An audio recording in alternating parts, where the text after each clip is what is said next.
Selamat datang di Movie Philia.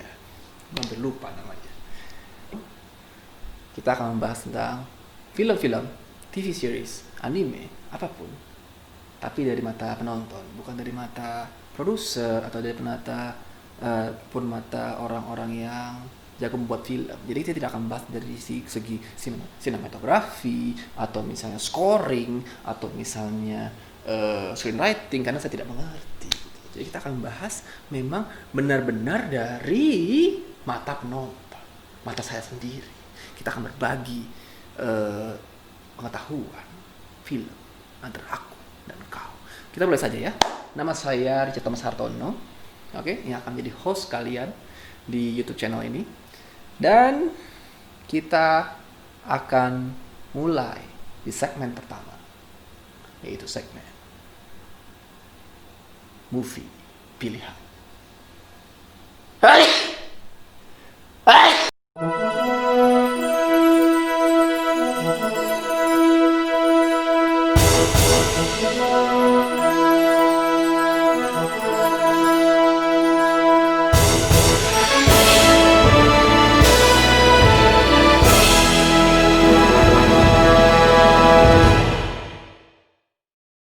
Selamat datang di movie pilihan. Movie pilihan ini, segmen ini gue ambil dari plesetan movie pilihan. Jadi movie filia, movie pilihan, movie filia, movie pilihan. Jadi filia pilihan ya, mirip-mirip gitu ya.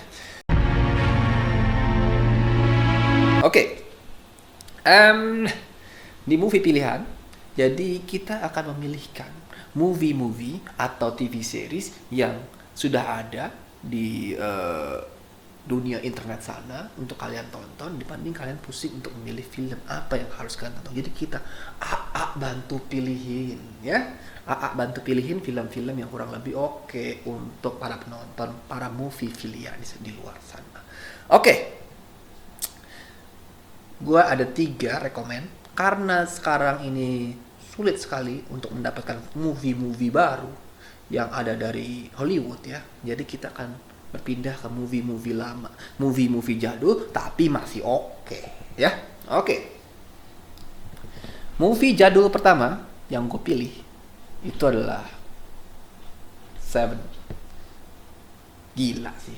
Ini film gila sih. Ini film gila. Ini film sih kalau lo mesti nonton. Kalau nggak nonton sih, wah parah sih. Ini gila banget sih. Ini sih gelo abis. Ini film itu kalau gua kasih rating itu 9. Menurut gua ini masih salah satu film terbaik yang Hollywood pernah miliki ya. Yang main juga kece-kece.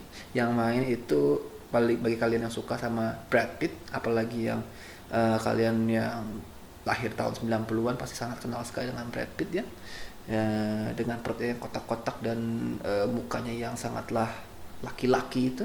Brad Pitt ini bermain dengan Morgan Freeman ya, dan dia akan mendapatkan lawan main yaitu adalah Kevin Spacey, which is yang mainnya sangat bagus. Kalau misalnya kita kenal Joker Joaquin Phoenix pada zaman ini, Kevin Spacey itu dulu ya Jokernya zaman dulu Pak. Ini gila banget. Dia main di sini sih. Ini juga filmnya itu ibarat lu makan spaghetti tapi di dalamnya ada cabai. Jangan sentuh aku. Jangan sentuh aku. Aku jijik sama Gitu. Jadi kayak lu makan spaghetti pedas gitu. Kayak gitu kurang lebih analogi gue gitu ya. Jadi ini gue perlu ceritain ya.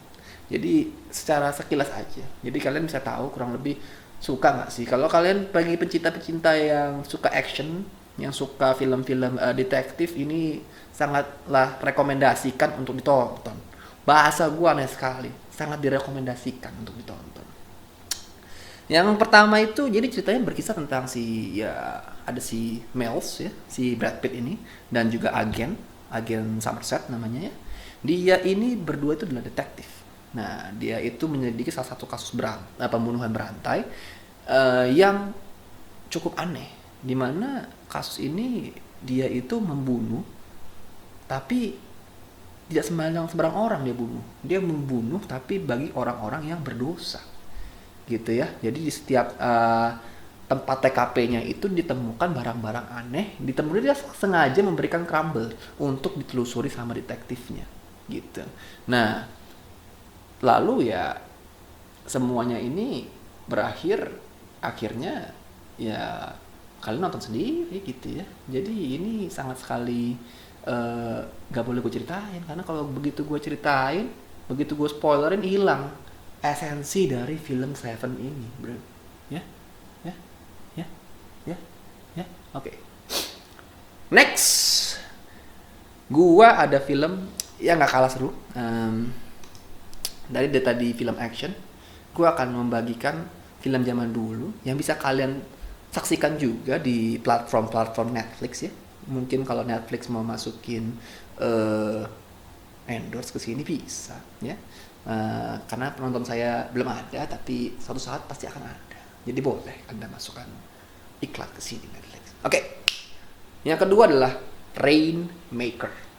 Ini film masih di tahun yang mirip-mirip. Tadi 95, ini tahun 97.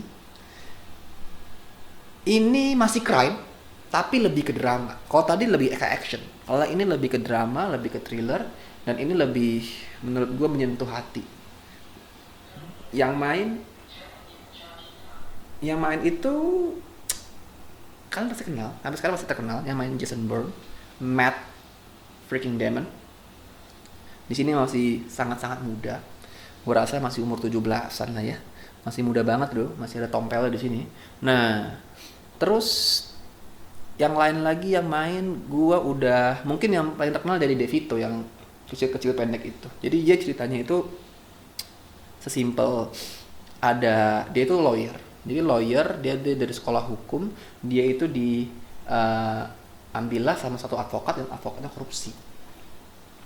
Tapi dia selalu menangani sebuah kasus di mana ada kasus korupsi yang kelihatan cukup besar dari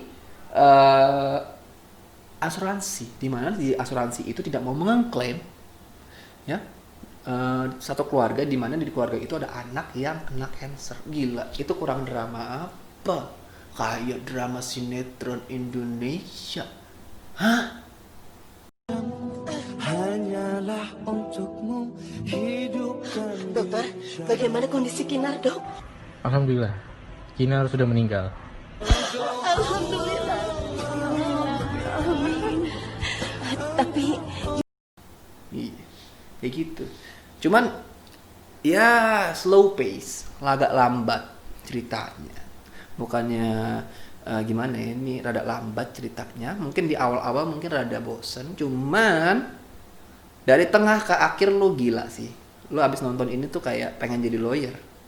Lu berasa pengen menyelamatkan orang-orang di luar sana yang tidak mendapatkan tindak keadilan. Seperti enggak deh. Oke. Itu adalah film kedua dari gue, The Rainmaker. Kalau di IMDb 7,2, kalau versi gue ini udah dapat 8 sih menurut gue, karena dramanya dapat banget. Dan kalau misalnya lu bisa bersabar untuk menenggak sampai ke tengah gitu ya, it is worth it to watch. Oke? Mantap. Next, ada film ketiga yang akan gue bagikan ke kalian. Film yang menurut gue masih ditemani oleh Kevin Spacey. Film jadul di tahun yang sama dengan tahun Seven. Dan menurut gue ini seperti makan Cheetos pada zaman 2000-an. Filmnya itu ceritanya ringan, renyah, dan banyak kejutannya gitu. Ada tasosnya gitu. Omae wa mou shindeiru. Nani? Gitu. Jadi menurut gue ini sangat menyenangkan untuk ditonton, meskipun ceritanya tidak seberat Seven, cuman dia punya cerita cukup menyenangkan untuk ditonton. Yang main juga kece-kece. Kalau misalnya kalian tahu zaman dulu itu, kalau zaman sekarang kita kenal dengan Hemsworth Brothers, dengan Chris Hemsworth dan Liam Hemsworth ya. Di sini ada Baldwin Brothers. Jadi tapi yang di sini main cuma Stephen Baldwin. Jadi Stephen Baldwin tuh kayak kece banget lah zaman dulu. Terus ada Kevin Spacey lagi. Yang di sini dia berperan juga sebagai rada-rada tolol gitu ya. Cuman kita lihat aja nanti ya akhirnya gitu. Terus juga ada Benicio del Toro yang mungkin paling cuma sebentar doang. Ups. Cuman ya nanti kalian nonton sendiri lah. Terus ada zaman dulu tuh Gabriel Byrne.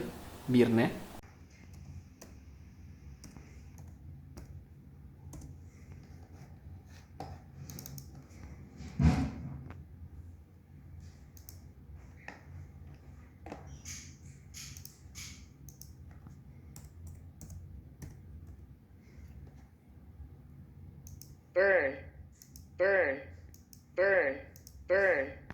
Gue nggak tahu gimana bacanya, cuman ya ini juga keren zaman dulu ya, mirip-mirip 11-12 sama Hugh Grant lah mukanya gitu ya. Jadi ini kalau di IMDb 8,5. Tadi kalau misalnya 8,6, 8,5.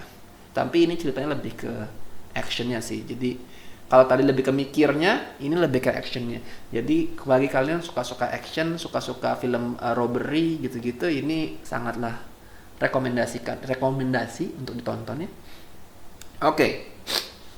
Gue kasih tahu ceritanya dulu sedikit aja. Jadi ceritanya itu, jadi mereka itu berlima. Mereka ini berlima bergajulan. Jadi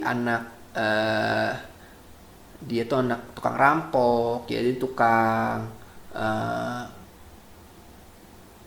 penipu, terus pembunuh ya. Mereka berlima ini udah biasalah jadi polisi sasaran utama pencarian orang gitu ya, tukang drugs gitu, tukang bom gitu, mereka semua. Nah, mereka berlima ini akhirnya suatu saat ditangkep gara-gara ada satu kapal tongkang meledak, tapi nggak tahu siapa itu orang yang melakukan itu. Jadi akhirnya mereka yang biasanya menjadi usual suspects. Tapi setelah itu mereka balas dendam, gitu kan. Gara-gara mereka ditangkap, mereka jadi bikin komplotan. Coy, ini kita ditangkap begini sekalian aja, gitu kan? Sekalian aja kita bikin Avenger gitu, kita tangkap, kita rampok bank gitu. Nah, tentunya kalau mereka mau merampok bank harus ada bosnya kan, yang bisa menyuplai dia punya modal gitu ya. Jadi bosnya ini ada tapi nggak ketahuan mukanya, sampai suatu saat mereka ini ingin mengetahui siapa bos yang menyuruhnya itu, dan makin lama member mereka berkurang satu persatu. Jadi bolehlah ditonton ya, kalian lanjutkan karena ini cukup seru menurut gue, dan cukup bertanya-tanya nih kurang lebih siapa. Jadi kayak selama kalian nonton tuh akan memikir gitu, akan mikir siapa sih ini yang bunuh, siapa sih ini bosnya, kayaknya deket-deket sini deh, karena cukup seru. Dan plot twistnya juga kayak nggak kebayang men, kayak biggest plot twist ever nih ya, kayaknya di 95 itu ya, setelah Fight Club tentunya ya. Nanti kita akan bahas Fight Club juga ya. Gue rasa itu aja 3 film yang bisa gue rekomen di channel kali ini, di episode kali ini. Tentu kalian kalau misalnya ingin melihat rekomendasi gue lagi lainnya, apa kalau misalnya kalian cukup puas dengan rekomendasi gue, boleh ya, nanti kalian coba subscribe. Mungkin nanti nextnya gue akan kasih rekomendasi film yang lebih seru dari ini gitu ya. Jadi saya rasa sekian perjumpaan kita, burung cendrawasih, burung perkutut. Sekian, terima kasih.